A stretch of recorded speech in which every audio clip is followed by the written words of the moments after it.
All right, g'day guys, we're back. What episode are we up to, Damo? 68. Yeah, 68. I should have got the next episode. Yeah, that's what a few of our guests have been saying. Oh yeah, pull the mic in a little bit because it's covering your face. Yeah, right there. So yep, and so we got Drew on tonight, who's one of the guys from Blossom, and we're going to start things off by playing this fucking sick video that we just found. Yeah, we just found of like a small little festival called Blossom, apparently. Yeah.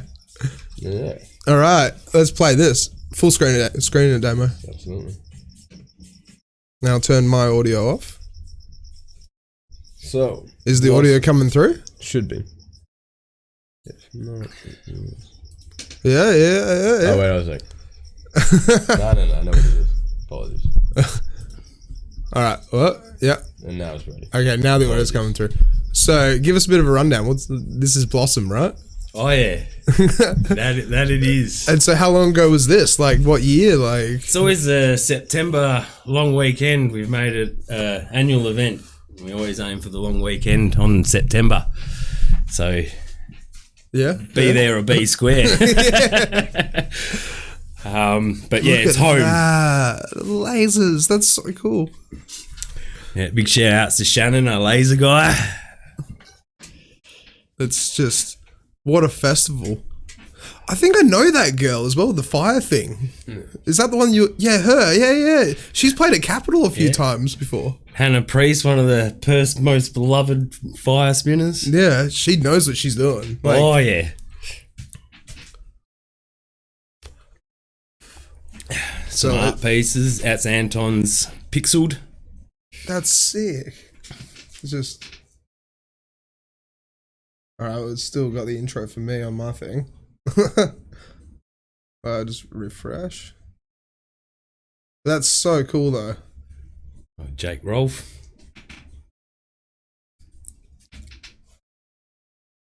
No, there's still no audio. Alright, well, we'll just talk over the top of this. We're gonna have to. Yeah, it's all good. Purely because the copyright infringements. We do lots of lifestyle. We've got the lifestyle village, so there's lots of activities during the day, you know, keep things interesting. You can't just say we're a community without being one. Yeah. It's just, it looks just like so much fun. Oh, it's unreal experience, so leave you smiling for weeks after anyway. I can imagine. And so like you have little shops and stuff like that as well? Yeah, like, we've got the market stalls and some food vendors. That's so cool. Hammock set up, everything by the looks of it. Yeah. I think there's about 11 different art installations we had this year. 11? Yeah. No shit. That's, and that's Robbie. Shout out to Robbie. Shout out to Birdie. Yeah. She actually made this for me. She did that for me. She's a talented one. Very, very talented. Amazing art. She's such a cool girl. And you had like live instruments as well. Like that's Chad Cooper and Jfro from Pulp. Jfro's from Pulp Glitch, and he just started a new label. No shit. Yeah. He's the one who made the music for this video, actually. I think I'm friends with him on Facebook as well. I've been watching. Surely. Yeah, I want to get him on. Like, I'm pretty sure it's the guy I've been looking at. I mean, like, he's really involved in the scene. Like, yeah. Oh, he's a cool dude. So whilst we're talking over the top of it, so what got you into this? Like, how did you? Oh, there was Adam. Shout out to Adam. Doofs, basically. Yeah. From when I was 18, I went to a doof in Mundaring. It was down Little Oven Road, and one of the most magical experiences of my life. And I thought, I want to do this. How long ago? So, like, was that like 10 years ago? 15 years 16. ago? 16 years ago. Yeah. Then pause it on that. Oh, yeah. Oh, there we go. Yeah. All right. Now let's swap back to the cameras. It's already swapped back. All right. So yeah, let's start it up.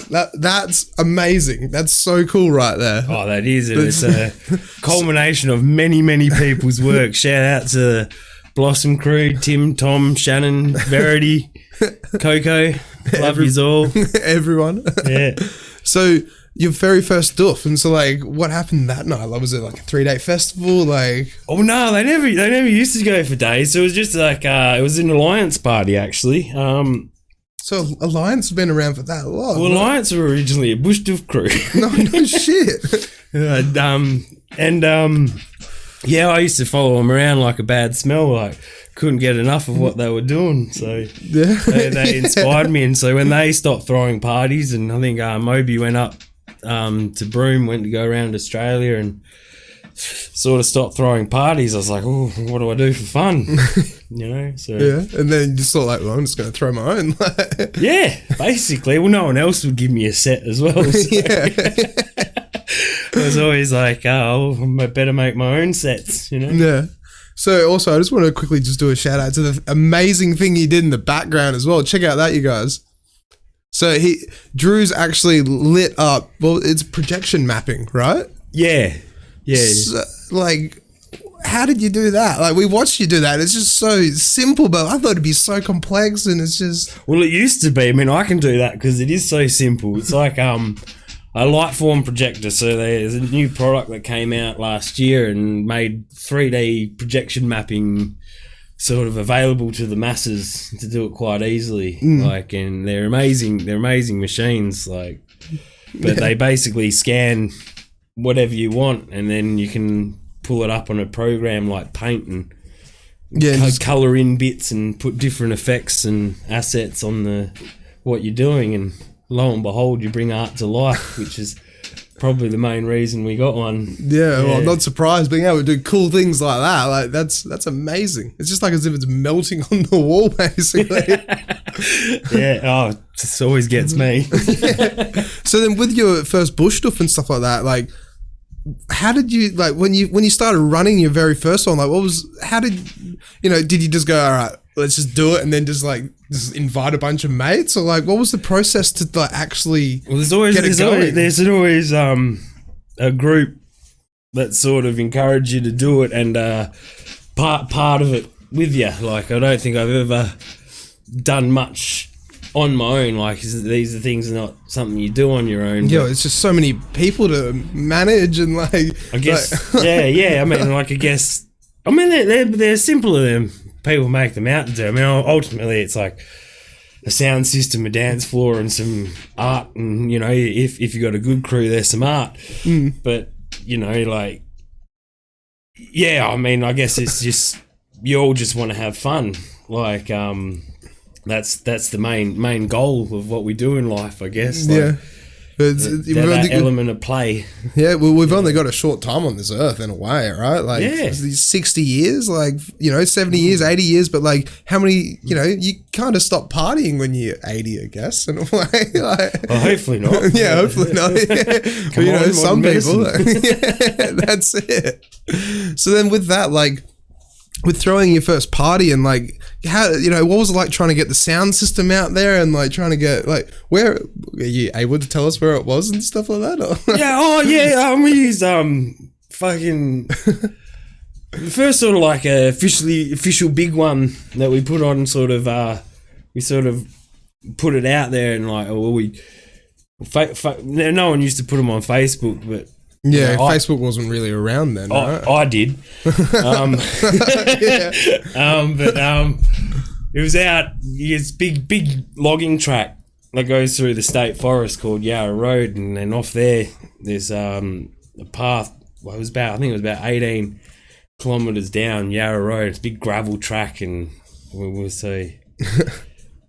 found a nice clearing in the bush, and fuck, no one can hear us, and that's it. Like, if you're deep enough in the bush, that you just away you go, kind of thing. Away you go, yeah. And it's just it's a great experience, like camping with a bunch of like-minded people, and like, I think as well, like, the music that I chose to enjoy over life, like, it has a certain format. It's enjoyed in, you know. So you got to make that environment, otherwise, you know, it's not. Well, that's what I love about bush stuff so much. It's just like, it's all inclusive. It's like, you know, everyone's there to have a good time. No one's like, if there's any trouble or anything, gets stomped out, and everyone's just like, ideally, yeah. yeah. But, you know, it's just like, it's just to try and make sure that everyone is there to have a good time. Yeah, well, it's they're built on those premises. Yeah. Like, so And it is a great time. I mean, not everyone who goes to them. Some people might go and like, oh, bloody freaks. Dancing to repetitive music and rolling in mud. Dun, dun, dun, dun. Love a good winter party. Yeah. So, like, how many parties have you thrown overall then? Like, in the 16 years and stuff? Like, well, not thrown, but, like, you know, been involved in and helped out and, like... A lot. Like, there was a few years there where there would have been, like, whether I was throwing it or involved in it somehow, like, one every few weeks, but, like, taking a big step, like, since we created Blossom, I haven't done them, so... Yeah. So... Which is good, because I feel like the way they're going, it's like you sort of... And, like, when you get to a certain amount, like, critical mass, I call it, like, I think it's... You know, you put a sound system in the bush, and... If someone bad happens, well, maybe that's their fault. But when you're taking money and it reaches, like, you do have a duty of care. You know, you do have you see, I think Blossom was a result of wanting to normalize what we do in a way that, you know, it's not against society in a sense, like, it's still like sort of like. Got that punk vibe to it, you know. Like, I think you want to be able to create bigger projects and get more people to experience what you're doing, and I guess the only safely way to do that is to go legal, really. Like and then tick the boxes. Then how would you make it legal in a way? Like, well, you get a great crew with people that consist of like people like Tim Braybrook and Shannon and Tommy and yeah. I mean, it's fairly easy. Like, if you want to throw an event, you can approach any council and they'll be like, "Oh, here's what you got to do." Like, it's and then you just tick those boxes, and you try away you go, kind of thing. You know, like any risk, you try and mitigate them, I guess. Like, yeah, because that's what I always thought. Bush stuff, so like, you know, someone owns the property, and then you just, like, you know, on a 150-acre farm or something, like, you just go, you can go back corner away from the house or something like that. I mean, over east there's a lot of that. I mean, I think WA, like, we have the state forest, and it's just. But it's just beautiful, right? It's just easy. It's easy to do.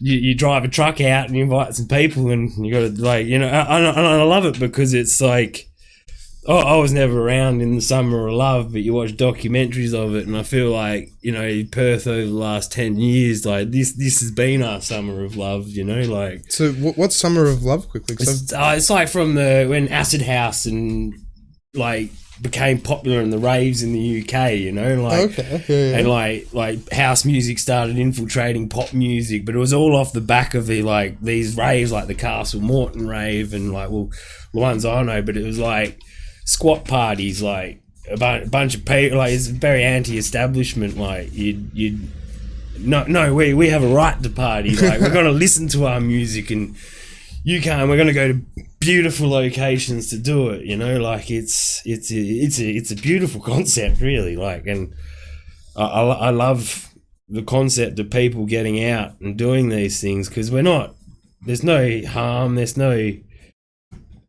you know, inherently evil thing trying to entertain people with a new. Well, yeah, no, it's music is like, you know, love and caring, and it's art. Yeah, 100% art. It's culture, and it's like it's just. It's so good that we have this in WA kind of thing, because, you know, not everyone wants to go to, you know, a smelly nightclub or this or that. They'd, you know, rather go out and just party their asses off, kind of thing. Yeah. I mean, that's the idea of it, you know. So then, like, how do you get the sounds? Because I've seen massive rigs for, like, you know, sound systems and like the tents and all sorts of stuff. Like, do you guys get out there like a week before, or like, how does the setup even happen? I mean, different crews do different things. Like, the sound systems have definitely, in WA, grown, I mean, over the years as well. Like, I mean, the first parties I did some beach parties. Like, they weren't doofs, but, like, when I just started throwing little raves and stuff, It'd just be like a couple of subs and a couple of tops. I don't think it was until I threw a party called Springalicious, the first one, and that's a sick name, Springalicious. Yeah. I love my spring, and like blossom sort of like is a natural progression of that. I think, but it was like, yeah, I don't think I never got a bigger sound system until I threw that party, and I just hired these speakers. I hired them from Megavision actually. Did you tell them you're taking Mount Bush? Yeah, in a roundabout way. Yeah, in a roundabout way. Yeah, roundabout way. But there's always a way. If there's a will, there's a way. I kind of went through this party, and there was this like huge backlash. Like your sound wasn't like big enough for because there'd been no doofs in months, and I've thrown this party, and I was only expecting like a couple hundred people, you know, and like a lot turned up. Well, like how many? Like 500? Like over 700. Fuck. Yeah, and like and here I am with this shitty sound system, like this marquee and like basic art like that a few friends got together and like made and thought was cool, but then when you put it on a scope of what we did, it was like it was terrible, you know. Like, it was like, so I think it was like, oh yeah, well I guess I gotta, you know. So there was some other crews at the time that did the bush doofs, and they had some more decent, appropriate sound systems. And I started working with them. Shout outs to Alan Starr, and who eventually sold it to Illy. Shout out to Illy. Yeah. But in the last say 3 years, these like Serenity and the Function 1 sound system, Sublime rig. See, I've never heard a Function 1 yet, and I've always wanted to, because everyone raves on about how amazing they sound. Like, oh, not always. I mean, I think we've got a very special man called Ilya. Like, his subs and mids aren't actually Function 1 subs. They're actually like a lab sub design, which is like based off the conch shell, the Fibonacci sequence. Okay, so, yeah. But like the running gear and the Evo 6s, which have the wide array of sound on them, like I think he tunes the Function 1s really well, because like I remember going to I won't mention the gig, but I went to this gig. They also had Function 1s, and I just remember going, fuck, they sound terrible. Like, I think like any sound system, or you know, you got to be a sound engineer to make them sound good. Yeah, really. Well, that's exactly it as well, in a way. Like, it all comes down to just like the knowledge of how to put it in practical kind of way, kind of thing. Yeah, you can't just set up a speaker and plug it in. Like, it's got to be built and designed and everything perfect. Well, you can. I have. But you know, obviously, I've got complaints, and so you have to. But it's a learning experience, though, right? Like, the whole show, right? Everything's been. I think everything I've sort of started doing in segments along my journey have been to fill some sort of hole in the party I was throwing. Like, you know, like I learned to cut and join Lycra together, because it was like, oh, everyone's making shade sails, I've got to make my own. Or, you know, so how do you even do that then? Like, it's just like cutting and joining Lycra, I guess. But like, I mean, Google, mate. Google. We're as humans, we can do anything. Like, I've never been a particularly good artist, but I've been someone that's done stuff. Like, so yeah, well, you said before we started, like, you know, you're jack of all trades. Like, you got like how many qualifications? Like, I've had a few. Like, you got 4 trades or something like that. Yeah, three trades, but still, that's impressive. Yeah. So then, like, you know, like with the visuals and like setting up a bush doof, like, what would actually, like, you know, if you were to, for Blossom, like, what was your thought going into Blossom? Like, okay, we're going to do this and do that, and, you know, like with the crew and trying to organize it, do you have meetings and like definitely meetings, and like how much preparation do you guys have for it as well? Like a whole year every time. Okay, Like, it's a bit of a follow on from most of the crew that formed Blossom were the running team behind God Said No for about 3.5 years. So. Okay, and so what's God Said No as well? Just pull it up. God Said No is a huge pyramid at Blazing Swan that gets built, and there's a theme camp crew of Blazing Swan. Shout outs to Louis and everyone involved. So,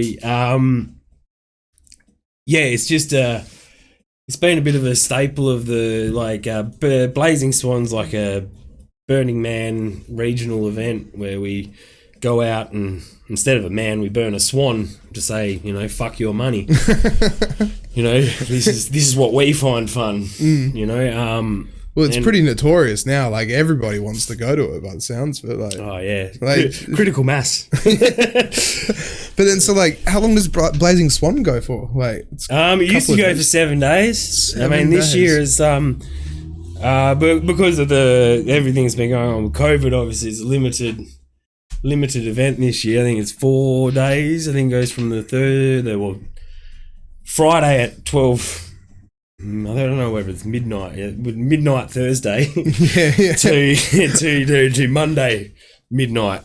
So they got Friday to Monday as like they're allowed to make noise and party. I mean, obviously the theme camps. And it's just in the middle of the bush though, isn't it? Like a couple of hours. No, this one's in Coolin, so it's on the edge of a salt lake, right near Gillican Rock. So Gillican Rock's just outside the property, and there's this huge rock. On the salt lake as well, like on the outskirts, or actually on the salt lake? Yeah. Like? Well, the first year we had a burn on the salt lake, and that would have been so cool. That didn't really tie in with the philosophy of leave no trace, and I think the salt lake needs a sort of level of protection, but it's on this like basically where the Coolin bush races is. They have this big horse racing. I don't know if it's horse racing. Yeah.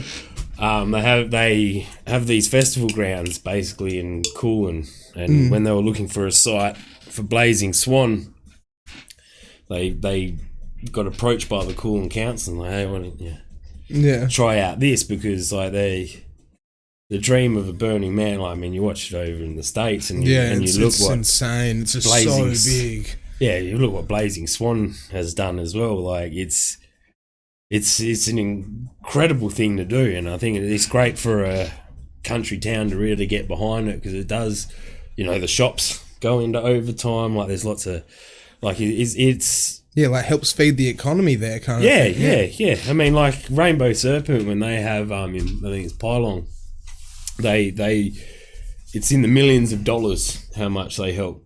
No the shit. Local town, yeah. But that's great though. That's what you want, like, just helping local communities kind of thing. Right? Yeah, definitely. Definitely.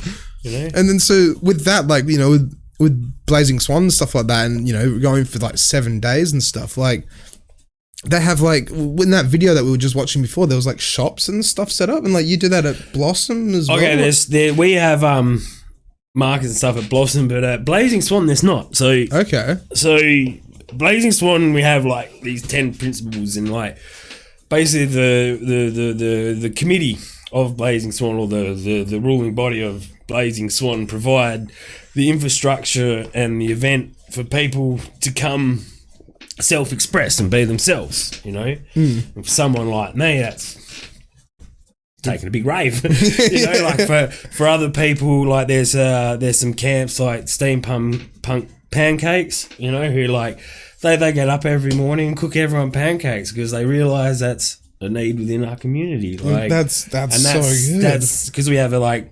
decommodified sort of community. The idea of having something you go pay and get something sort of goes against our values of burning money, which is what I see as the main point of this event. Like we all pool our money together and we burn it on one big party, so we all are equally having fun. Well, that's so good as well because then it's just like it's everyone's helping each other out and it's not here's $50 kind of thing. Oh, it's a beautiful experience. Like it's rocked my socks every year I've been. Like I think when I first heard of Blazing Swan, like I wasn't involved in any theme camps or nothing the first year. The girlfriend at the time sort of bought me a ticket. I'm like, oh. I was a big bush doofy. I'm like, what's this Blazing Swan? Like, what's this? It seemed to me like this like commercial event, like I got this. So I went along and my mind was blown, in the setup and the ethos. Like I found home basically. And then, went back the second year as part of the Alliance crew. And then after that, I jumped on board the God Said No crew, and I think in my 4th year, I started leading the God Said No crew with Tim and. No way! Yeah. You're leading the crew as well with the group. Yeah. Like that's Yeah, that's amazing. That's so cool. But then, like, what's involved with like trying to lead a group in a way, like, because like the Alliance crew, isn't it listening? Listening in what way? Like you know, like just listening to what everyone has to say and trying to like help make the community. Like, and like obviously there's stuff you want to get out of it. Like I got more involved when you know, I think because in the 3rd year I joined the God Said No crew, but I was also doing another camp at the time, and they're like, "Hey Drew, you want to like?" I was doing all the bush doofs. Like, do you want to come out and run one of our DJ nights and like choose the DJs for the night and like why don't you throw some of your art around the pyramid? And I kind of got there, and you know, I'd help them like cut the tarps and make the extension to the pyramid, but like I kind of got there and I was just like, man, this is like, I am so underprepared. So I sort of like got motivated to just make it better, you know. And with Louis and Tom, who were the main driving forces behind what was going on, they were having kids at the time. He introduced me to a guy named Tim Braybrook, shout out, one of my best friends, and basically said like, here guys, like do what you want. Like I own a scaff yard, we got the pyramid, you know, like let's have some fun. And like we just ran with it, you know. And then Tommy and I did a bunch of stuff the first year and really doofed it up and made a lot of psychedelic art and stuff like that. And then sort of the crew stopped me and like, do you realise it's an Egyptian theme? And I'm like, oh, all right. So then the next year I concentrated on different projects, and Tommy and Coco took over again, like making a lot of the art and the hieroglyph. They made the bands around there. They're incredible artists. And they made the stage, the art for the first year at Blossom as well. So there's always you're like lending helping hands and like just like keeping the crew, you know, like keeping everyone involved. I think my main job was I held some doofs and like for the fun, like shit ain't cheap, you know, like so we had to raise money, and I held some like events to help raise money and sort of driving force behind them. You know, I like never me, you know, always a team. But yeah, sort of, and then obviously 2019 was the last time we built it and together, and then sort of after that year we're like, fuck, like, look what we're doing, look at the events we threw, look what we accomplished at Blazing Swan, you know. We have but it's like it takes a lot out of you as well, like, so it's not, it has its rewards, but like in a financial perspective, you know, if you will, you know, it leaves you pretty high and dry, you know. So not I'm complaining or nothing, but like, so I think, because we were talking about that before, where it's like, you know, it's so hard to make money out of music these days, unless you're like commercial or you do this, or you know, you're at pubs and bars like me and stuff like that. But like when you like, you know, but like throwing actual festivals and stuff like that, you know, most of the time it's like, would you say you kind of like almost break even or have like a bit of a profit kind of thing, or like? So yeah, like first year we lost nearly 20 grand. Fuck. So, you know, like this year we didn't lose money, which is good, but we didn't make much money either. So, with all relative costs, like if I charge my time, because we planned for it all year, and same as all the other lads and ladies in the crew, like it's just unfeasible. But I guess as well, like the transition from blazing and the sort of like the doofs and the raising money for an event to just blow the lot. And I think there was an element we kind of still, we like a burner event, like it doesn't matter what DJ or who you are or fucking, it's about everyone getting to go. And I think Blossom allows us to, like first year we had artists like Extra Welt and Emus and some really cool acts, and it allows us to explore our art in that way, like, because I think it's a bit different to a burner event. Like we still strive at Blossom to put on a show, and rather than the patrons providing the show, like which is what we love doing, and is why. But we needed a more, like shit. I don't want to lose everything I got for a party, and I want to build this, but I have So Blossom gave us that, and we also want to support other artists getting on board, and I think Blossom gives us the format to sort of follow our dreams in our particular way. Yeah. How long has Blossom been going for again? We've had 2 years now. Can you play the video again, Damo? Then we just dissect the video a little bit. Dissect the video. Because I was also going to say as well, it's like you did I wanted to make a point of this. You did the Welcome to the Country thing as well. Well, that's important to us. We've had that every year, and so I think it's because that's really good. That's really amazing. It should be done. Yeah, I agree. Without a doubt, every festival should have it done. I think it's very important to get the blessings. Yeah, 100%. Because we're all just convicts in a way. We came onto the land. Well, not Perth. Perth wasn't a penal colony. Well, it was in the end, but not all. Yeah.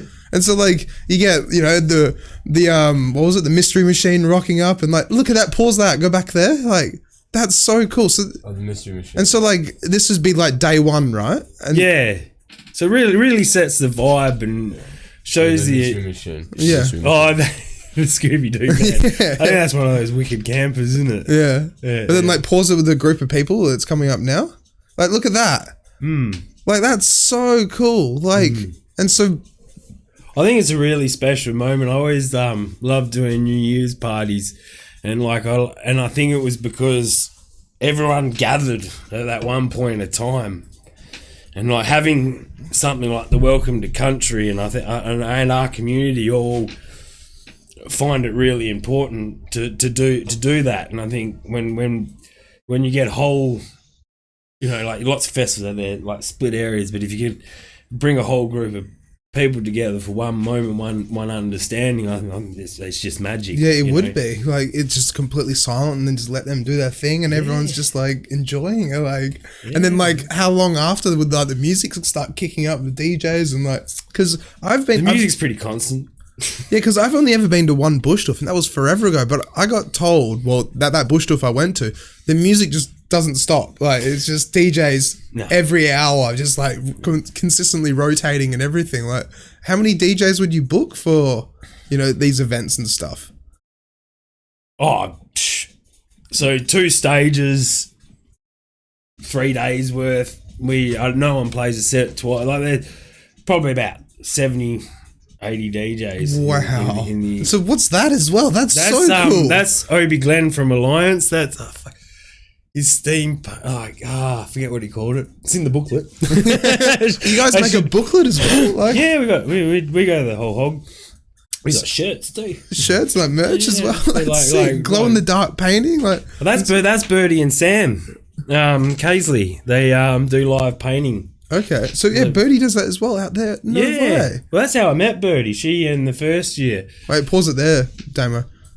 Yeah. So she in the first year approached us, and we had the applications open because we like to open it up to the community and see if anyone wants to make art. I mean, we don't have the biggest art grants, and hopefully they grow in the future. Each year, our goal is to up them. But she's approached us, and I just. That's a great idea. Could you? So she came and did this live painting of our main stage, and it was just incredible. And then she's been such a avid supporter since, and she will be helping me do some painting with the main stage this year. No way. Well. So she has become very beloved and important to us at Blossom. No, that's so good. As I said, she helped me do this big signature board, and her art is just spot on. She's amazing. So cool. I wanted to ask as well, so when you go off and do these kind of things, So the stages, because we've interviewed like say the Pachamama crew. Pause it there.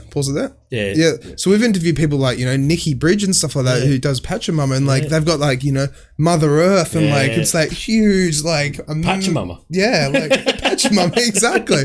But like, how do you guys make yours as well? Like, do you guys have like big cutout things like that similar? Because like this different design. Like first year we had 2 stages.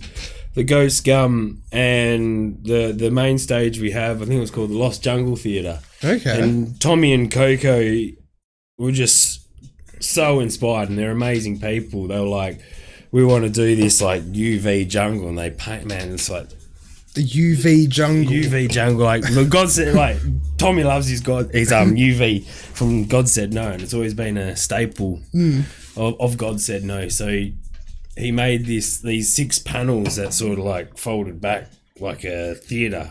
So you had the different, I forget what they're called. But yeah, and he like him and his wife and 2 other painters painted this like they're probably 3.5 meters tall by about 2 meters wide, and they sort of like they're in an L shape, and there's like 6 panels. And they like on this stage, and that was the design from the main year. But it was just inspired. And I think the second year, I was sort of inspired to do the main. That's it is a pentagon, so it's like a thing. And I had each section 10% smaller on. I wanted to make a tunnel because we had this like natural tree line. Okay, yeah. And I really wanted to use the negative space of the bush, and like because like I love open air sort of stages, and I didn't want a box because it's like watching TV, isn't it? So I tried to create, and I had Lewis Horn, which is an amazing structural artist from Nana, come down and made these 2 giant kangaroo paws either side of the stage that lit up during the night. And I think the first year was cool as well. Like guy Shannon designed the Ghost Gum stage, which was inspired off the Ghost Gums, and he had all these. My old man CNC routed out all these trees, and he like put LEDs on the back of them. And Shannon's really good with his light shows and stuff like that, flamethrowers, and like he just incorporated this stage. Like I helped him build it, but I think it's a matter of capturing something that's been inspired and rolling with it and supporting with it.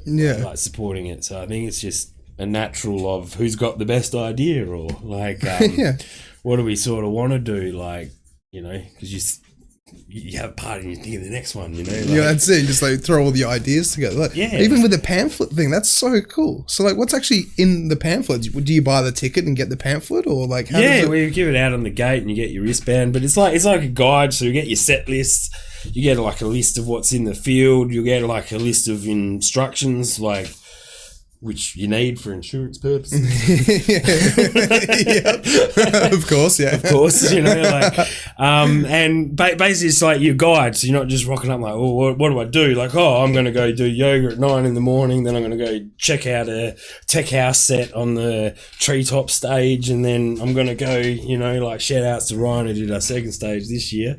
He's another, like, I think we just try and find what's like best, really. And so, like, do you map out, like, the grounds where because, like, you probably find a location hell early on, like, when you're in the planning, right? Yeah. Kind of thing. Yeah. And then, like, with, like, say, camping and the tenting, like, is Blossoms a 3-day event, or? Yeah. And so then with that, it's like, you put the tents as far away as you can from the speakers and stuff? Or we don't have the biggest field. Like, we don't have the grounds as big as Blazing Swan, because they get up to, like, 3,000 people. We still haven't cracked, like, 1,000 people, and I don't think we're looking at doing that anytime soon either, because it's like, I think vibe is way more important than selling out for a bit of money, No, 100%. It's all about building the community and the atmosphere and just the fun, right? And making it manageable for, like, you don't want to, like, say you can do something and then you can't. Yeah, that's it, Or like, so I think it's, to do it sustainably and like is good. Yeah. So then with that as well, so like you get the food trucks, were they, or like? So we open up people to apply to be part of our festival. Yeah. So like they're most of them are people that have approached us, or we've asked them to come out. We try and like we haven't said markets, we try and get as many and all, but like, you know, with a limited crowd of 1,000, you don't want to be like, oh, you come out, we can't guarantee people will make so much money, so we make them happy doing what they're doing, I guess, as well. Like this year was a bit better for them, I think, but like it's a huge support from just all the parties over the years, all the different connections within the crew, and like they all just, you know, it's just like, it feels like a bunch of people just said, hey, like, yeah, we like your guys' idea, and let's do it. Like, yeah, okay. it's so cool. Like, so wait, keep playing the video a bit, Damon. So then, like, what are some of the things you found that are like difficult and like, you know, like trying to make it work and trying to make it happen is like, because it just looks so cool. Like, I think last year the biggest difficulty, we didn't actually get approval. You have to sign in. We didn't actually get the approval to the week of the event because of all the COVID happenings. Really? And I think the hardest thing is when you got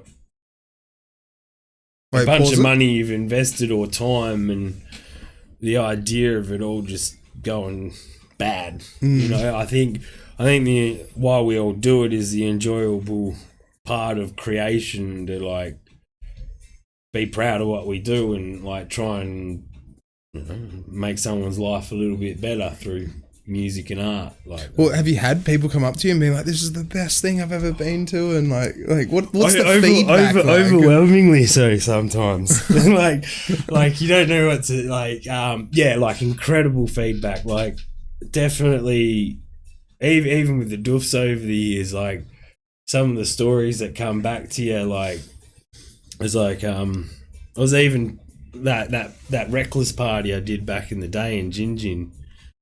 Like with another crew, this bird from Melbourne, and we held this like 2,000 people party in Gin. Holy shit! It was legal and that, but like we weren't prepared. Like we fucked a lot of things up, and I was talking to a guy the other day, and he's just starting to get all his own equipment and to throw doofs, and I was like, how did you get into doofing? And he was like, oh, this party in Gin, we heard this noise and we went down the road and jumped the fence, and it was the best night of my life. And it was like, oh, that was my party. You know?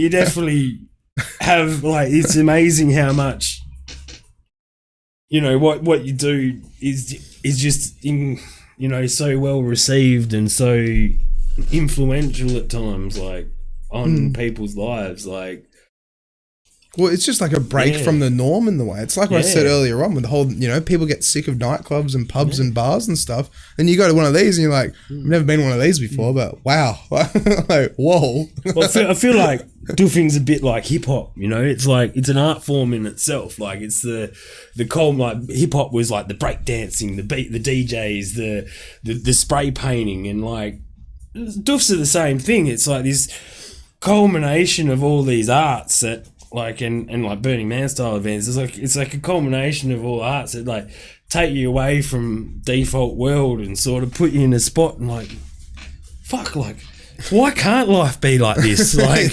why can't I talk to strangers and they smile back, and like, you know, and we just create and support each other through these amazing things. Like, I think that's the essence of what we do. Yeah.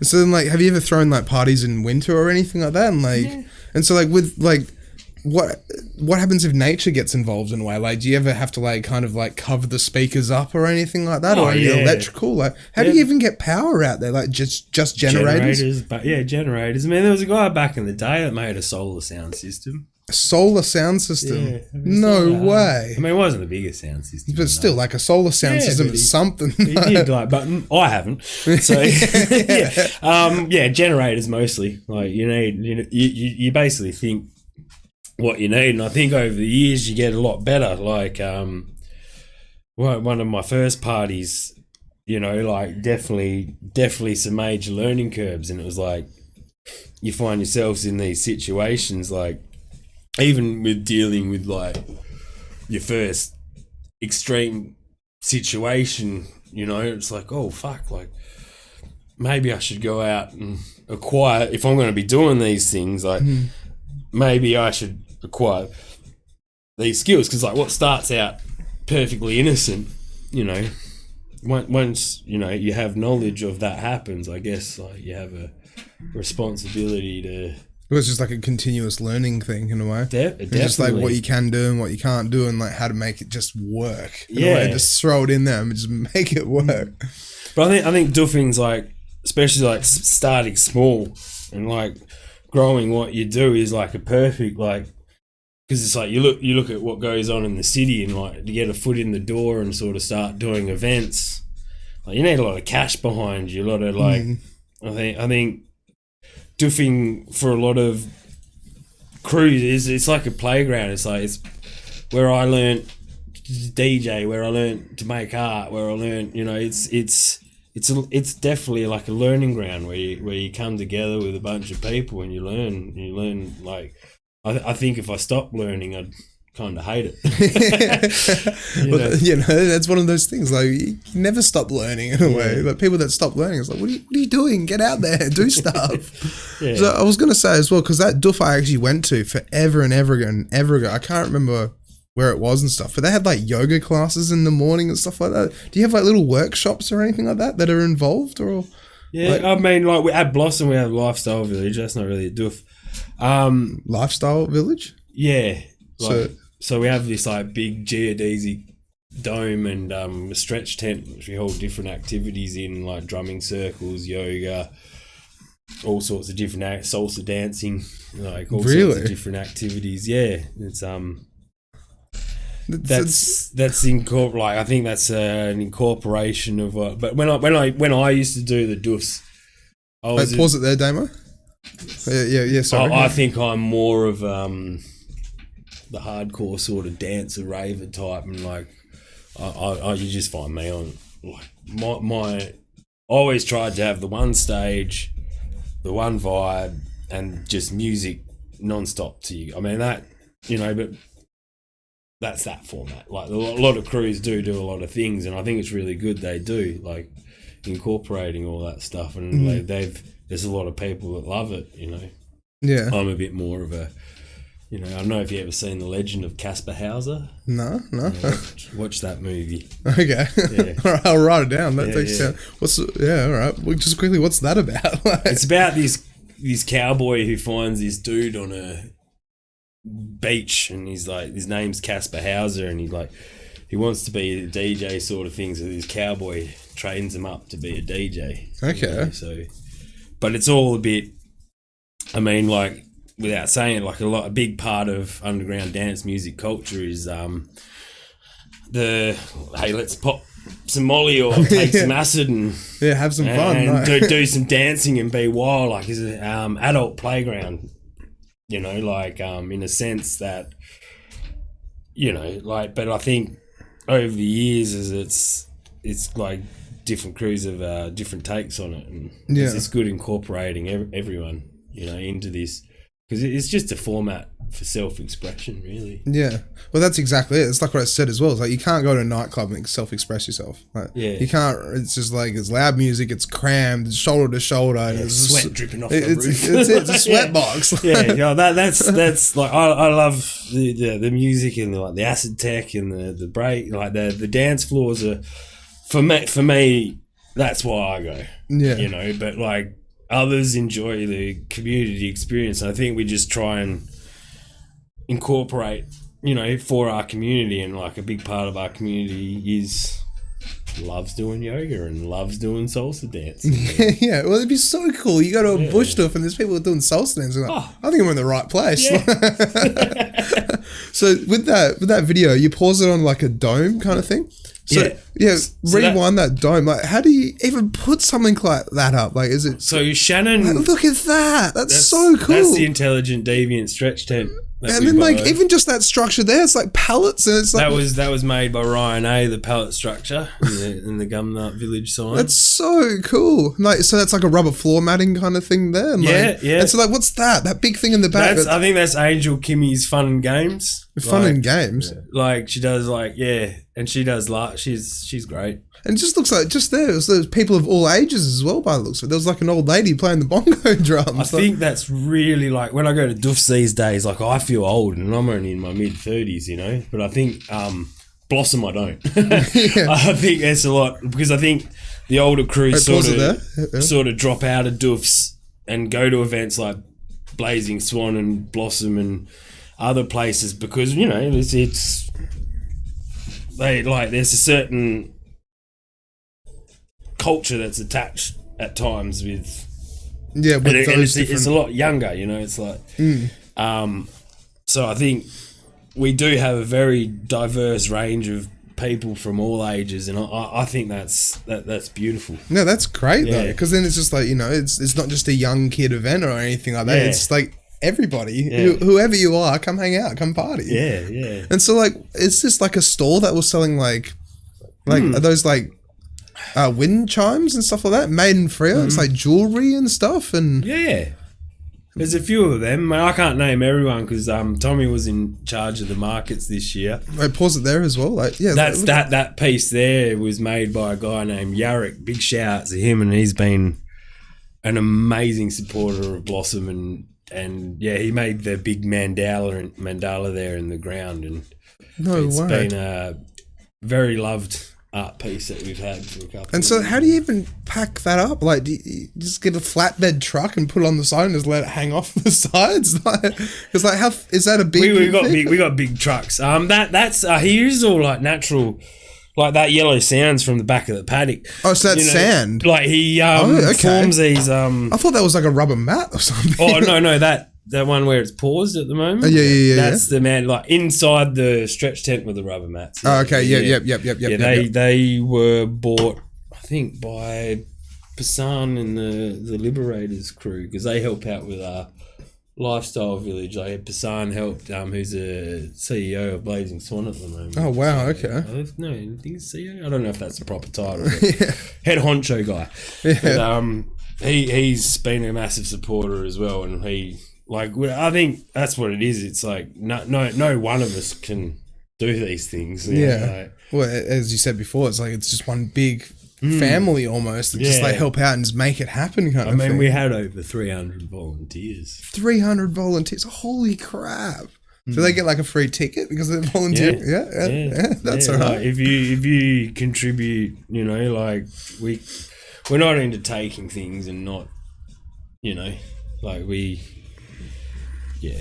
try and help. You know, I don't think we've ever been able to give everyone what they deserve because it's just like the money's not there half the time. Yeah, you know. But I think the passion of the community really helps us get where we are. You know, like so. Least we can do is the free ticket at times, you know. Like.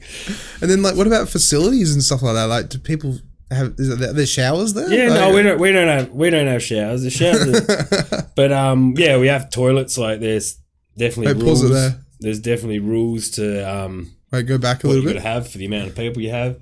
We have cleaners. They get pumped twice a day, and really, like, yeah. So, like, this is what I mean. Like, Blossom for me was a step. Definitely in the right direction for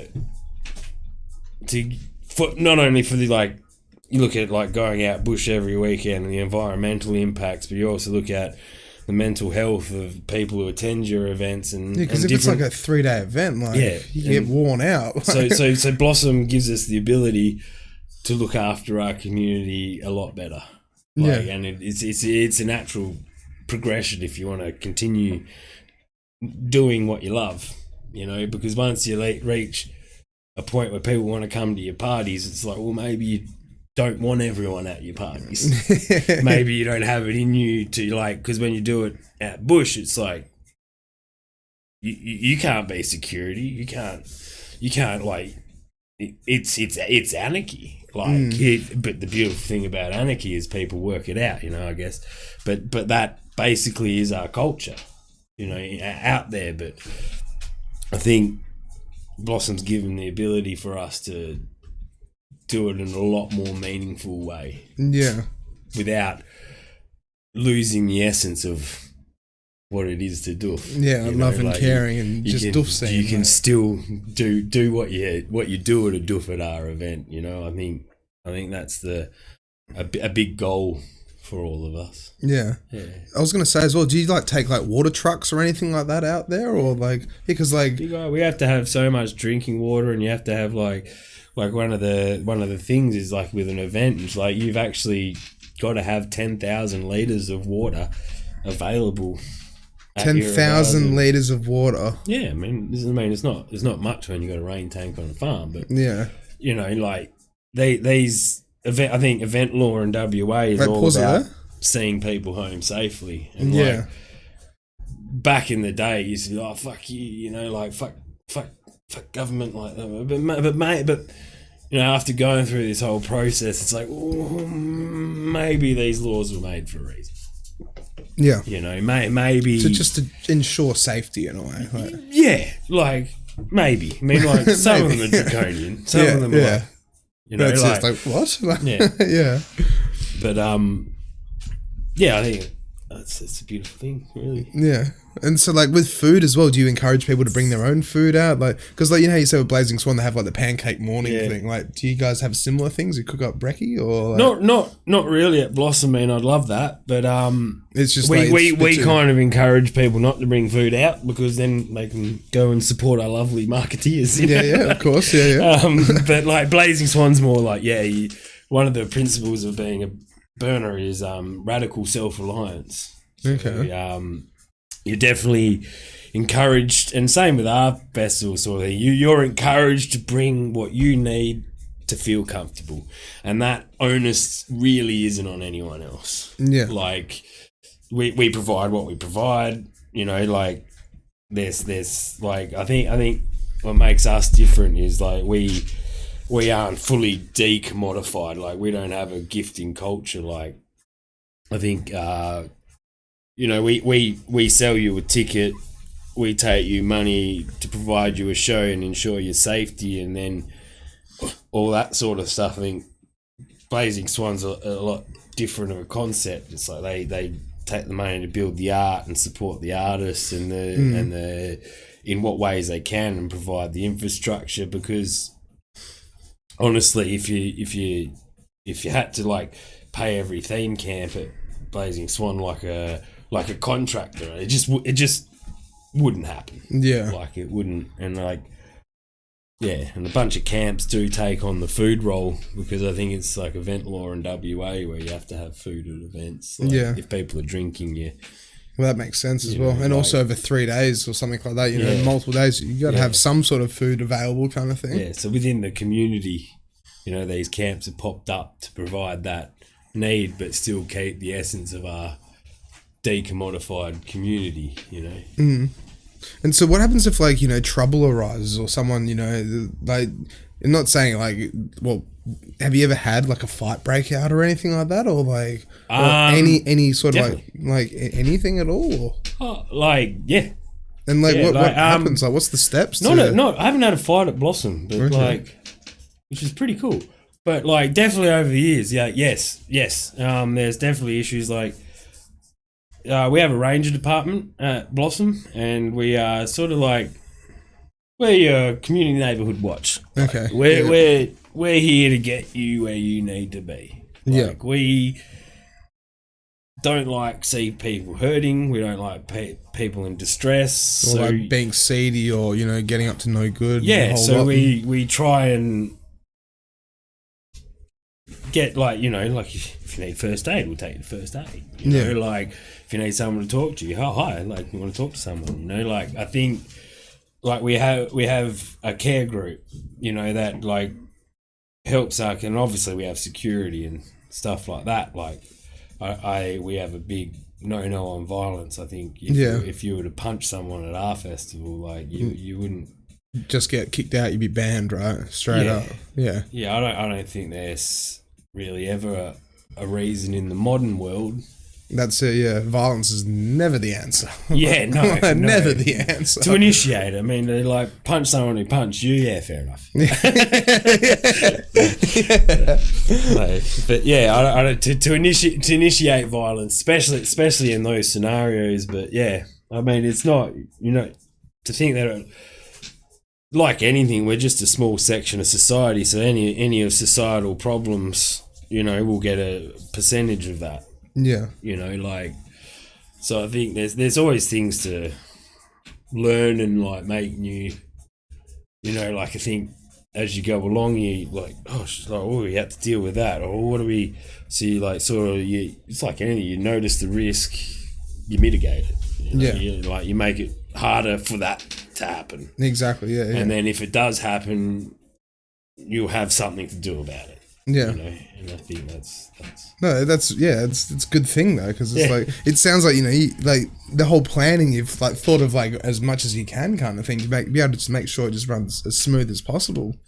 Have you ever had any problems with like power outages or like generators running out or like? Oh, I remember a New Year's party about half hour. This was the doof at half hour, and Tommy designed this amazing stage, and he's playing on it, but he hasn't had a good run with sets, to be honest, at the parties. But we had this dodgy 3-phase cable that decided to just and blew about, it was 2 amps in the amp rack. No way. So we had to like run the system the rest of the party at about 60-70%. Shit. Which fucking great. But there was half an hour, and like we're in the middle of the bush, like the lights were off, like people had their torches on the dance floor. It was nighttime. Yeah, and it was just like, and there was probably 15 minutes of like, I went up there and it's like, what? Like, what happened? Oh yeah, like, I don't know how to fix that. Like, does anyone know how to fix that? Like, and eventually we did, but like, there was definitely. I remember like sitting on the stage and hearing the crowd, and like you just.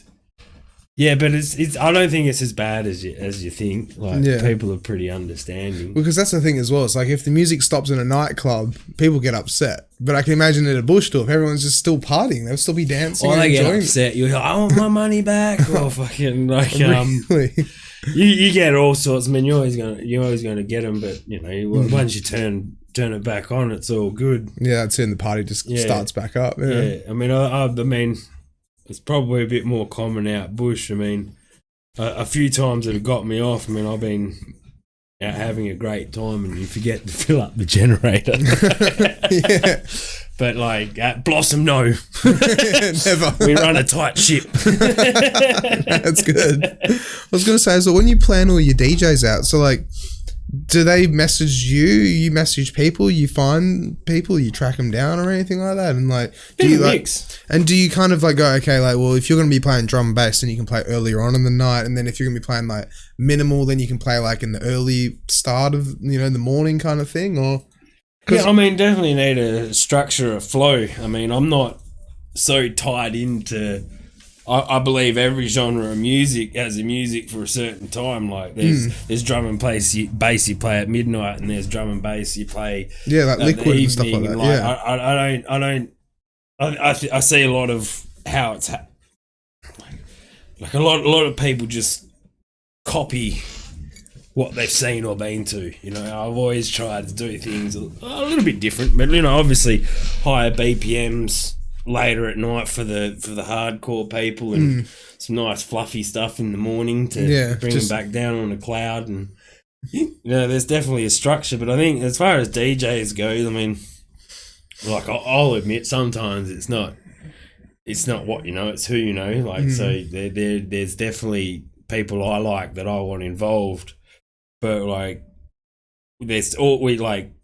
it's amazed me the last few years with our application processes. Like we've picked up a few DJs and we'll just listen to a mix like that'll like, and it's like, wow, that guy's kind of amazing. But, I don't, the way we do it, like, I guess I don't look into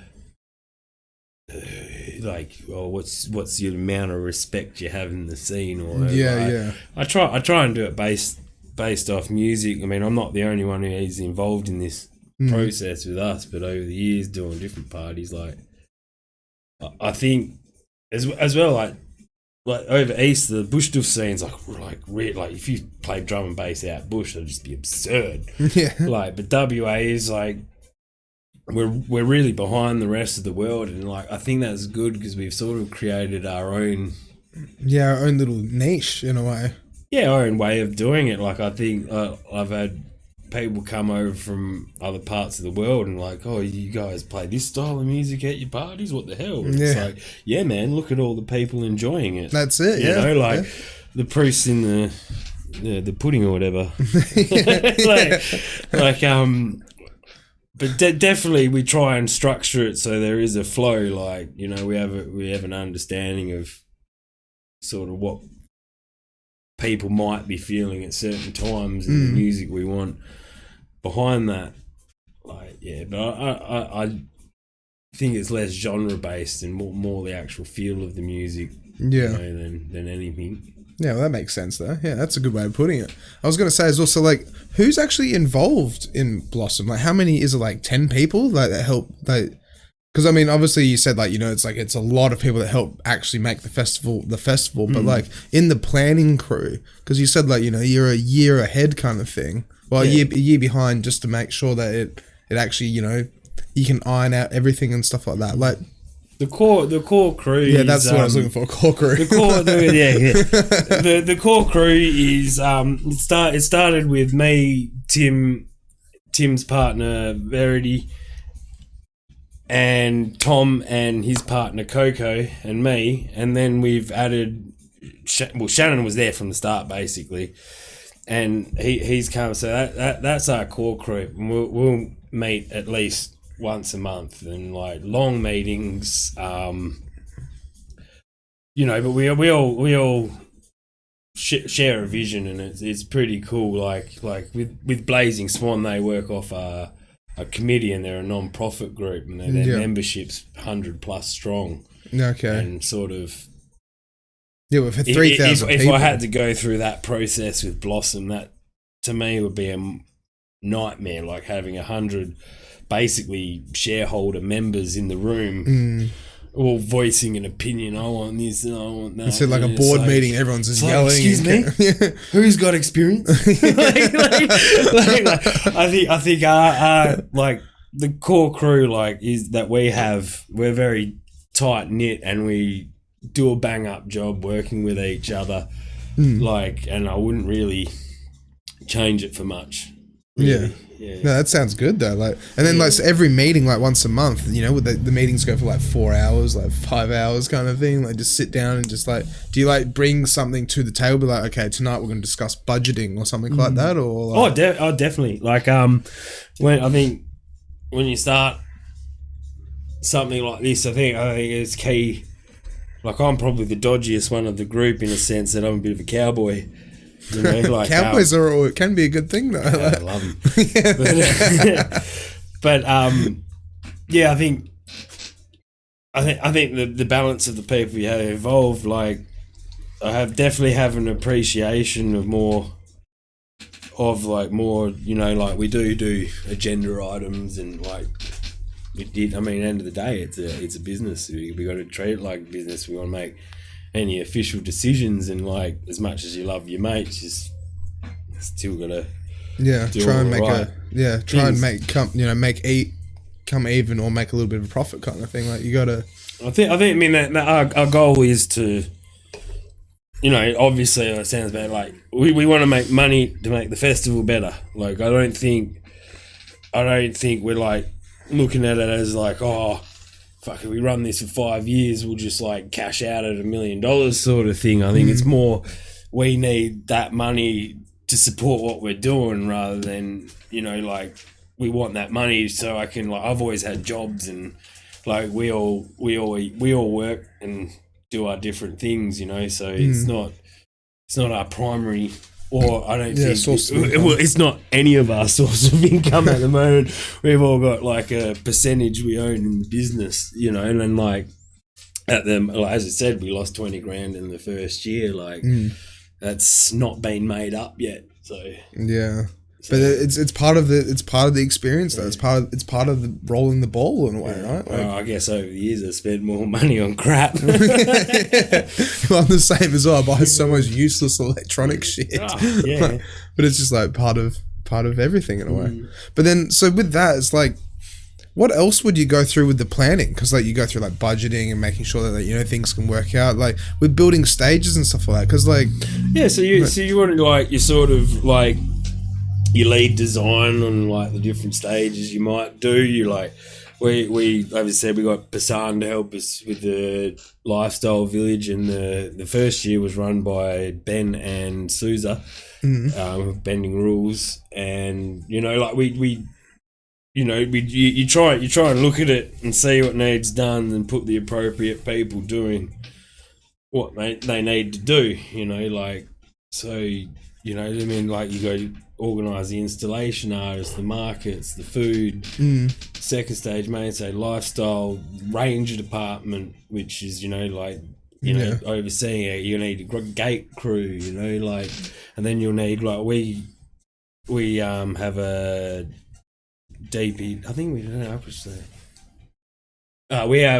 Blazing Swan has a DPW, which is a Department of Public Works, but we called ours BDSM, which is the Blossom Department of Site Management. Very nice, BDSM. Yeah, so you need that crew, like, who's going to fuel the generators, you know, like, who's going to, like, truck the logistics and transport, like, we've got all this art, like, how do we go to, like, okay, who's talking to these artists, who's doing this, who's making sure and greeting this person on site, like, I think you just got to look at the scope of works you got, identify what you got to do, and because it sounds like there's so much involved, like, just like to try and make it happen. There's just like so much, like back and forth, messaging people, emailing people, sorting things out, getting prices, quotes, like budgeting. Like, I mean, it makes it easy when you got a lifetime of people you've worked with, like, and experience and the whole lot. Like, so from day dot of Blossom, it wasn't like starting my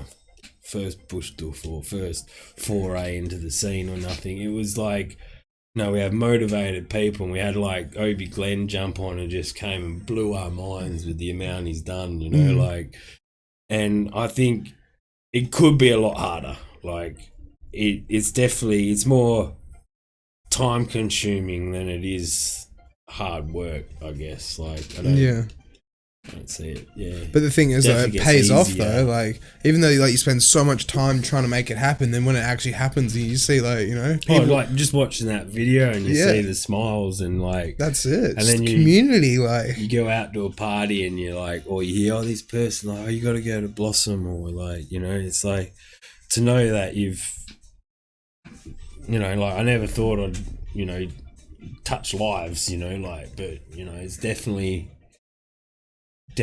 years from now I can look back and like, wow, I've like really helped shape, form and be part of what is the WA underground music scene. Like, and it's that feeling is worth more than anything, you know? That's put so well.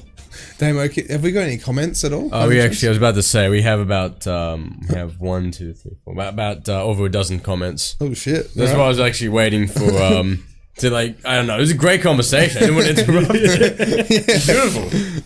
Beautiful. Jay Hockley starts off right as we start with God said no, love heart. Shannon from the lab is amazing. That's also from Jay Hockley. Mitchell Robinson says, I went last year. Projection mapping is what we used in the entry to the tunnel. It's like saying that... the Soon crew, shout outs. Yeah, shout out to Techno Tunnel. Alan May says, good old God said no. Yeah, shout out to Alan May. Yep, shout out. Eric Rebello goes, good morning, watching in Las Vegas, mate. Alan May comments again, still remember seeing the red moon rising over the lakes from where I was playing in God said no on the Thursday night back in 2017. Jay Hockley actually brought that up, saying that was a magical moment for her as well. So what happened? Lovely. What was that? Do you know that? Oh man, every year everyone's like, oh, it's so amazing. It's full moon this time of the year. It's like, I know, it's Easter.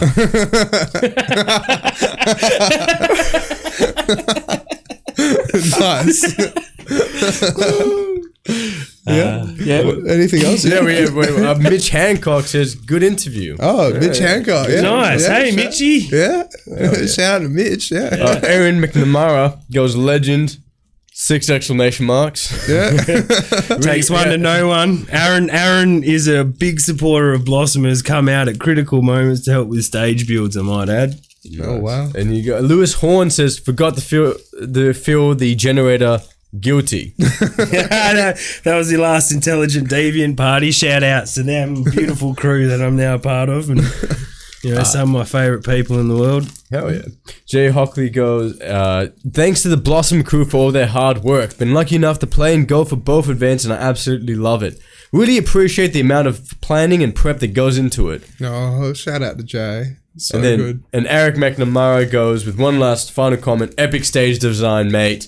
4 exclamation marks this time. Fucking tone down on those exclamation marks, boy.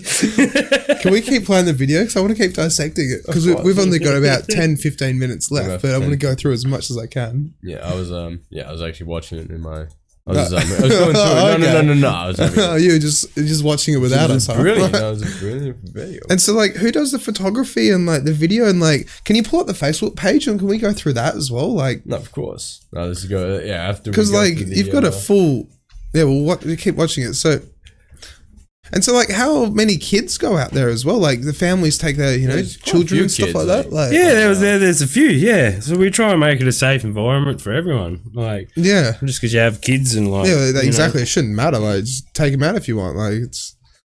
I think that one of the kids at the start was Kimbo's kids, and then there's little Mayo, which is Coco's kid, running around at some point. Well, even like that little race that I saw as well before, like, the little activities forum and stuff like that. It's great. Like, yeah, like it's like Jenga. I do believe that looks like a bit of Sebastian Hen's work. I know he's got a big wooden Jenga he likes to bring out to events. And so, like, go back a little bit there, Damo. So you've got like performers as well. So like, yeah. So, like, fire poi and stuff like that? If you've got Sparky. Oh, you got one, yeah? Yeah. So, like... They could have been organised a little bit better than I did. My fault this year. But, like, we have such an amazing fire community crew that they all came through, and my lack of direction still did an amazing job. Still did, yeah. As you can see, especially from the Friday and the Saturday nights on the main stage, like having them up in front of the DJs, like just really adds that extra element. And just makes it just more vibrant. Yeah. So like with the big lighting, shout outs to Jackson Hannah as well. Like, that's so adorable there as well. Sophie Dennis and a few others. Sorry if I forgot your name. So then with the lighting as well, so like, what do you guys take out? Like, I saw lasers and like... As much as we can. That's a good answer. We're lucky enough, one of our core crew, a guy named Shannon, he does the lab theme camp at Blazing Swan. I don't think he's doing it this year, but his passion would be lasers. And alongside him we got Obi Glenn, who also loves lasers and lighting, and like I myself love my lasers and lighting as well. And I think that's just something. I think that's as well, like, because like with doing a theme camp at Blossom, like doing a sort of controlled lighting stage show for 7 days, and I know, like, Blossom gives you like a unique opportunity to do these ridiculous productions. Well, it's just like the next level up in a way. Yeah, because like you can't really have lasers at clubs. I don't think. Like you can, but it's like there's like a Australian law or something like that. Yeah. You can't have them shined at people's faces or something like that. Well, they got to be 3 meters above dance floor. Okay. You have to have your lasers registered with the Radiological Council, which is like a medical group. Okay. They do all like the MRI machines and stuff like that. So, and then you'll need your laser operator's license, and then that's all for clubs. But if you want to do it outdoors like we do, we have to do a CASA report, which is the Commercial Aviation Safety Authority. Oh, wow. So when we have Blossom, there's a blip on the radar that tells planes not to go in this zone because they're shooting lasers. Wow. Holy crap. Okay. Yeah. You've thought of everything. Like, yeah, well, we want it, so we try and get big shouts to Shannon. He does all that work, so yeah, wow. big shouts. Okay. So, yeah, we've got like 5 minutes left. Oh, very interesting. Western Australia. I'm also a DJ. Oh, yeah. Let's go into that as well. So, how'd you get into DJing? Yeah, usually we just talk about DJing, but, you know, talk about events. I think the old man instilled in me from a very young age a love of music, and he introduced me to lots and lots of different styles of music. And, like, I think my favourite, I used to get home from school and like either a CD or a record I used to like play and listen in the headphones non-stop. And then growing up, like I love my Tool and all my like metal and stuff like that. And it wasn't until I went to that bush doof when I was 18 from Obi. It was Obi Glenn's birthday, as it turns out. And I just heard this sound of music and it was like, fuck, throw the guitar out. Becoming a DJ.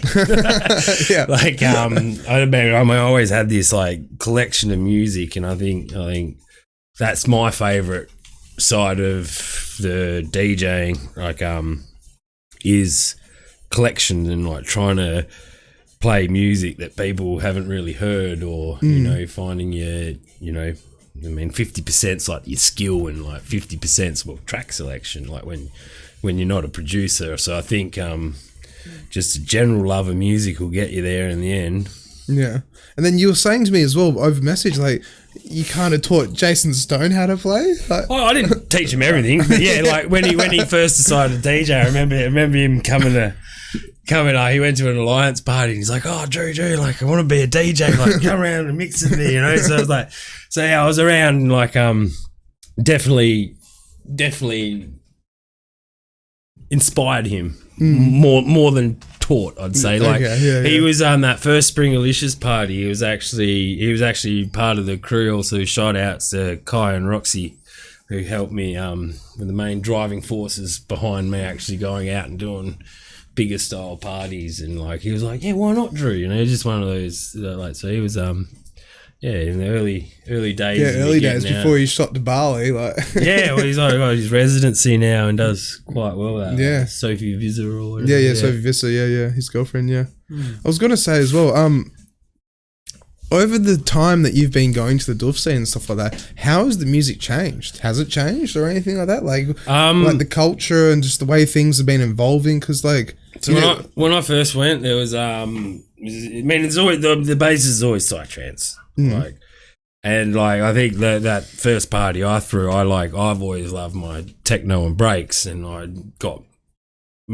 have a love, like Infected Mushroom was, and then the Israeli trance, like Brand New Entertainment and Yo-Yo Records and Omega Records and stuff like that were definitely like, I think that's comes off my like Tool and metal influences, that like real psychedelic style music. But I think over the years it's developed, like the Pulp Glitching crew has definitely brought bass music out, Bush, you know, and their drum and bass styles. Like I think it's like where most doofs around the world have dedicated psytrance. I kind of like the idea.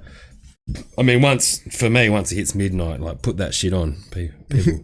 People should hear that in their lifetime. Like people, like I think it's a core element, you know, of, you know, that Australian bush doof sound, like you know. But I think Perth's very unique compared to, say, the eastern states, where most of them, like, I think dark psy and like your full on psy, like real prominent in the scenes at the moment. My heart's more in the melodic goer and progressive sort of, and like just plain old trance. Like I remember this guy Clive that used to play these amazing sunrise sets, and you know, like I've always had my heart in the sort of softer, more emotive side of music. You know? Okay, yeah.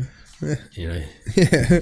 And then you also saying that you play breaks as well, out and about and stuff like that. Fucking love my breaks. That's my that's my favorite to DJ, and like, I just think it brings the party because it's happy, it's unique, it's like it sort of incorporates all the dance music styles. Like you can have electro breaks, you can have psy breaks, you can, you know, tech breaks. Like there's just an amazing, and it's like I find with a lot of music these days, it's like in the 90s and early noughties, like there wasn't really a rule book to dance music, and we had like things like dubstep pop up because no one told dubsteppers that, you know, music has to be danceable. Yeah. And instead of just noise. But you know, it's creative, you know, like it's like, and I think breaks, although now like these days it's hard to find a breaks track, but it's like one of those genres that just never, like when you put it on at a party, people will dance. Like, and it's not so much like your technos and your trances and your sort of your 4 to your floors. Like you're more concentrated on sort of longer beat mixes and blending and being smooth and like, you know, I love my hip hop as well. Like I love all music. Like, so like breaks was just this perfect culmination of like, it's not fast like drum and bass, but it allows me to explore all these, you know, like these sounds like that we make from these machines going through like tube oscillators and like, I don't know, like it was just like, to me it's a very playful, fun, diverse music, and it's, yeah, I would never. There's times like, oh, you go to a party, it's like, oh, should I play breaks? It's not really popular now. And you put on a record and you're like, yes, I should play breaks. like it's a happy medium of everything, I think. I was going to ask as well. So, like, do you play at your own fest? Like, do you play at Blossom and stuff like that? Like, to be honest, it's part of the reason I do it. like that, and all the other stuff. But like, mate, it's been a huge driving because I think, I just love art, and I think having the ability to culminate what you do into the soundtrack you want to go with it. Like, I mean, I'm not going to like book myself for like 6 hour, 8 hour sets, or maybe some days. But like, I think it's like I find it very appropriate that I do play at my own events. Like, well, that's what I was about to say. It's like, you know, if you're part of the core crew, you kind of gotta. Like, yeah, I mean, the best person in the right spot, you know. But like, just so happens I may just be that person. You know? Like I think it is a driving force. Like culminating that music under a big psychedelic shade sail with you know, to be able to, you know, that's part of my art. Like not only just building these things with the community, but also, you know, and I think that's like you watch what a lot of good like Richie Hawtin when he like created Minimal, like he created these warehouses where he like just blacked out the whole warehouse, and he like did the Plastic Man, spray painted the symbol all around, and he just had these strobe lights, and he like made this new style of minimal music. Like I think the people involved in creating an atmosphere should definitely, if they're DJs or not, definitely should sway the sound. Like it's, because it's like, you know, you're trying to create something or a feeling, or like you basically you're trying to relate to people, like whether it's your soppy love song or your happy like joyful moment song, or you know, your deep dark thought song. Like you're trying to relate to people and what this experience is about. So I think getting to play your own stuff is but also like, you know, I'd step aside for people, you know, that would do a better job at times. Like I think the main vision we started Blossom was to book Extra Welt, which, you know, me and Tim was over in Europe. He's like, I think I can get Extra Welt. I'm like, well, you should do that. Get basically how Blossom started. Like, well, let's make a festival for Extra Welt. Because And then, so do you get many, like before COVID, would you get many international DJs through the Doofs that you've been involved with and stuff like that, or? I haven't, but I've got a few over the years. Like I mainly like for the Doofs kept it on like sort of, like lower tier, if you will. Like I think they're better than most popular DJs, but like you try and get some acts that you want to present. Like shout outs to Harry Downs, Case Cochin, who's like one of my favourites that we've brought over. He's just got this real fun, playful music. And like, back in the day I've like booked Sentient and like different names in the scene. But other crews do it a lot more than I ever did. I always was a bit on the, like when you have a budget that's less than 5-6 grand, like why would you pay another person for? Yeah, that's like but it's good to keep it local though. That's the good thing, because then it's like you're giving people some, maybe their first gig or like their first bush doof gig. Or I remember driving Ed Solo out to his first bush doof. So Pulp Glitchin have booked some really big names for out bush, and I've been lucky enough to be their chauffeur and open for him as well. And how was he like for his first bush? He was like, "Oh my god, what is this?" Like, he's been around the traps. Like, I don't think it's the first strange gig he's ever encountered. Like,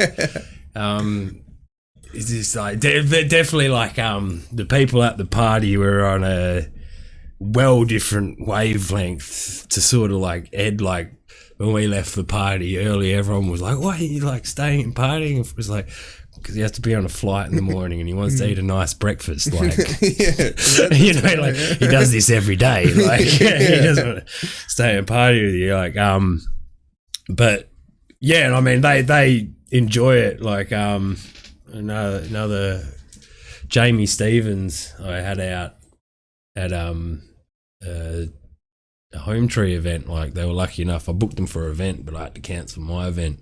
So Home Tree were like, "Hey, like, bring your DJ to us, we'll pay him." Shout outs to Home Tree. And like they love it, man. They're doing it for the same reasons we're doing it. Like when you meet these people, like they're us. We're all, that's it. They're just everyday people, like, just it's a community. That's what's so good about it. But what was cool on the drive home from the Doof with Ed Solo in the car was kind of cool. We got back sort of in radio range, and I flicked it onto RTR FM, and they were like playing the drum and bass, and I was lucky enough to have Ed tell me the stories about his days of pirate radio and stuff like that, and definitely was a very cool experience. Yeah, well, hanging out with basically a celebrity like that, it'd be pretty awesome. Yeah. He's played Glastonbury and Arcadia and all the big things. I want to do that. Yeah, Glastonbury would be pretty amazing. Oh yeah. Yeah. All right. Well, we'll get a little bit over time, I guess. A little bit. Have we had any more comments? We do actually have a few. We have two more. For my good friend, Alan May. Would be great to get Tim Braybrook on the podcast at some stage, in my opinion. Yeah. And Alan May also goes +1 for breaks.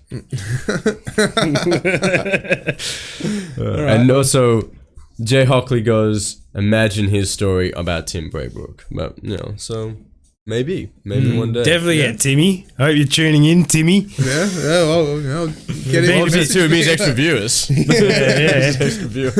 No, he's brilliant, and he's essential to what we do. Definitely. No, that's good though. That's what you need though. Like, just having people that are just so into it and just like so involved and want to help out and create this community. It's beautiful. Honestly, it's amazing. And like that video Blossom, like that's so cool. Honestly, it's so cool. You better chuck a photo up of the pyramid quickly. Just a couple. Just for shits and giggles. Just for some shits and giggles. I was going through them. So that how fucking cool is that? 15 meters to the apex. 15 meters. 15 meters. Cool that is. Go back to the pyramid, the other one. This one? So then how wide was it? So the bands, like if you say the band, that's about 10 meters. So then when you stretch it out a bit more, so you got about 20 to 10, but it's got a big opening at the back, so it spills out the back. Wow. Generally, it's packed. That's nuts. to there. So so someone had to climb up to the top to be able to like help like secure and stuff. We got bunch of scaffold, and we also like when we built that one. Like we never used to, but we got this big skylift, that elevated work platform that when you go to the top, you're 20 meters at eye level, which is pretty cool because you can take people up there and then like tilt the basket and swirl around. Oh God, that would scare the living shit out of me. I mean, it's definitely not a project that shouldn't be done without safety precautions and the proper scaffolding. Yeah, well, like bunch of scaffolders build it. So the Louis, who's the originator of God Said No, owns a scaffold yard, and he started the original sort of blazing swans on beach fronts, and used to like right back in the day used to do hard house rays in Sydney and stuff like that. Oh wow! So having someone as brilliant as him, as like him and a few others like Loza designed it. I think we just took it to as a thing, like teamwork makes the dream work. That's it. Yeah. All right, we'll go through the other photos quickly and then we'll wrap it up. I think that was a fundraiser. I've nothing to do with that. So that was a fundraiser the lads did, and that was another fundraiser the lads did at the railway recently. That is from 2015, that one.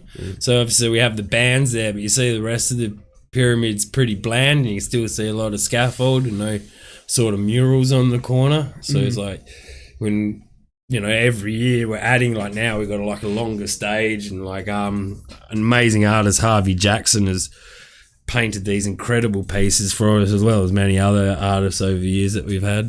Like, it's pretty cool. It's so cool. this one's of Blossom. That's Blossom. That's the stage I designed. It's a very nice stage, and that's also Blossom. Yeah, that's that's Blossom from the Goat. Man. There weren't a lot of pyramids out there. No, go back to the one you jumped through. Yeah, so that's Blossom as well there. That's Blossom. Yeah, it's just so cool. And so there was like, go back. You're going through it too quick. So the fire twirler. So then she's just standing like just there. Like, shout outs to Jax. Yeah, that's pretty cool. Pretty cool, man. And we also got this bad boy of the stage at night. Yeah, that was Ghost Gum the first year. So like he had flamethrowers behind that as well, and those two circles you see at the side, they're sort of like projection screens, and all the trees had like controlled LED lighting behind it. That's so cool. Shout outs to Shannon and Caroline and their efforts. Like I assisted them with that dream. And then and that's it. And there's also like just photos of Blossom and whatnot. Or the actual go through so everyone that's watching, don't forget like these guys. Like, like go to Blossom. blossomfestival.com.au. Yeah, easy as we got the video up there, and all the information as you need it will get published there. Otherwise, obviously there's Facebook. Yep. Have you got the website up as well? Yeah, I have pulled up now. Yeah. I'm not an Instagrammer, but I do believe we have one. Yeah. Otherwise, jump on the God Said No Blazing Swan Sound Camp page. They're always doing cool stuff. And big shout out to the Intelligent Deviants, who recently have allowed me to be a part of their crew and like really have some really cool fun parties with them. Like they've really got a cool vibe about them. That's a cool website. Yeah. Look at this thing. This is really cool, man. And there's got the movie again. Yeah. But no, it's really cool, man. Lifestyle, music. Shout out to Damien Keitel or Democracy is his DJ name is. Go through the website quickly. He makes some cool discs. Like go through the art and the lifestyle and stuff like that. Well, you kind of... can you click it? I'll go on the right-hand side. Go to the right-hand side. Yeah, our values line up. I think we need to update it. I think we're in the process of that because we just got all our new imagery. Right, did you go our values? Yes, it did. Right here. Okay, yeah. Yes, you got everything lined up, which is that's so good. Go through it a bit, Damo. Go scroll through. Starts with self-respect. Yeah. That's so cool. Bit of a mission statement. Yeah. I always want that. This is our lineup for 2020. Yeah. Because I remember seeing these posters around bloody Mount Lawley and stuff like that forever ago. Yeah, we did a run of them. We were wondering if people actually saw them. Yeah. Because the first year we were like, oh, we'll do some posters. Yeah, because I was working at the Scott. I used to walk past and be like, that looks really cool. Like, Yeah, cool. That works. It's It's cool. They're a little company out of Leaderville, and they're like they'll print so many posters and like guarantee that it'll be up in like because they obviously have space in different cafes and venues. So that's good to know. That works. Yeah. You didn't come, but I'm sorry. I was working. Yeah. Wouldn't have been bad selling a few more tickets the first year. Like, we sold out because the restrictions the second year.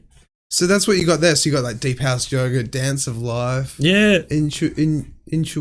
What is that? Intuitive self-love. Yeah. Yoga boogie. Normally I do that by myself, but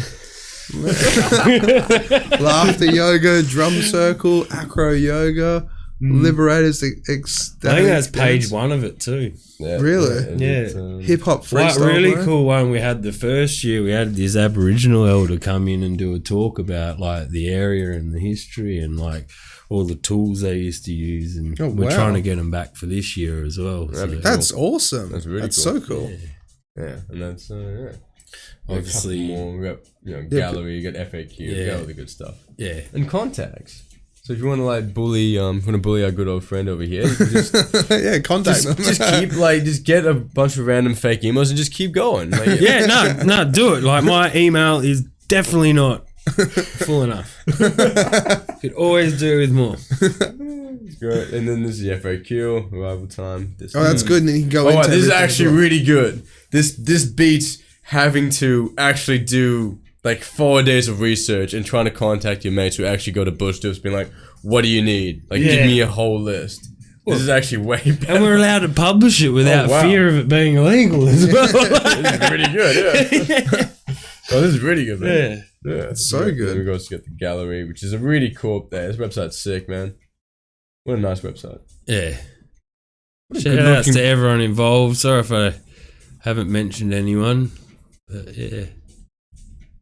300 people is hard to name. Yeah, that's it. And that's it for the website, man. Alrighty.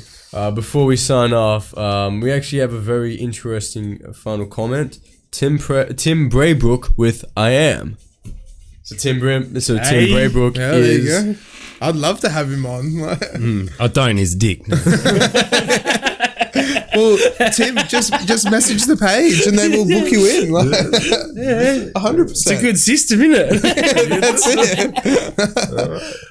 No, it'd be definitely worthy for a chat. Yeah, without a doubt. Like, I reckon I'll be typing a lot of comments for that one. Just tune in and be like, no. Bring back the copy pastas as well, just spamming the chat non-stop. Wow, we got 200 comments. Yeah. All from one person. That'd be me. All from Drew. All right, well, thank you so much. Thank you. It's been a pleasure. Like, this has been so good. Such an eye-opening experience into all of this, honestly. Yeah, cool. It's just amazing. Like, as I said, like, it's a community. Yeah. It's a beautiful community. Yeah. And it's just like, it's not a smelly nightclub. It's like, this is like literally people doing people things and having fun and just building friendships and like, That's why I've having never a family. really done much else with my life. Well, the thing is that like what you're doing here is just, this is, it's amazing. It's so cool. Sometimes you have to remind yourself of that too. You just pinch yourself and be like, am I running a festival? Am I helping do this? Like, holy shit. Like, I'm actually, like, I'm involved with, like, 700 person party kind of thing. Like, so cool. Cool. And Thank you. And so when will the next one be, do you reckon? 24th to the 27th of September is Blossom Festival. And obviously next week I'll be heading out to Blazing Swan for that one. Oh, so Blazing Swan's on next week. It's always the Easter long weekend. Okay. Yeah, so that's it's sold out, but I think they're like releasing the last tickets, which should be about like 5/8 of fuck all tickets left. But so that's the crew's already been out on site for like couple weeks now building. Oh wow. Okay. That is one of the most epic festivals you'll go to in WA. Well, we have Big to go shout check outs it to out. the running crew, Stuart, Passan, everyone involved. Big shout outs to all the core crew that make it happen all the time.